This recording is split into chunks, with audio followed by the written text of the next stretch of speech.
আমিষ মুসুর ডাল কখনো খেয়েছেন? তাহলে চলুন দেখে নেওয়া যাক আজকের রেসিপিটা। এখানে আমি মুসুর ডালটা ধুয়ে পরিষ্কার করে জল ঝরিয়ে নিয়েছি। তারপর আমি সর্ষের তেলে একটু ভেজে নেব।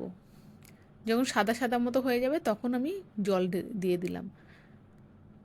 সিদ্ধ হওয়ার মতো জলটা দিয়ে দেবো একটু লবণ দিয়ে।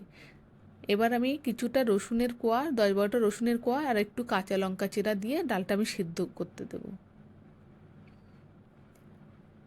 ডালটা আমার সিদ্ধ হয়ে গেছে।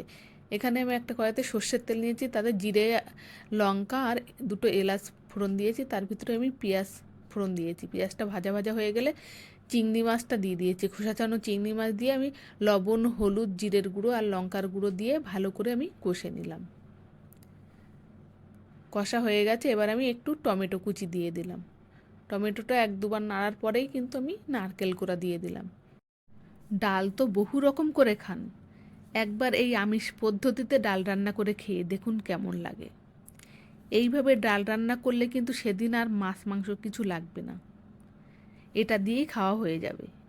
আমি এই ডালের সঙ্গে বাঁধাকপির পকোড়া বানিয়েছিলাম, খেতে দারুণ লেগেছিল। এই সিম্পল ইজি রেসিপিটা ভালো লাগলে অবশ্যই একবার ট্রাই করবেন।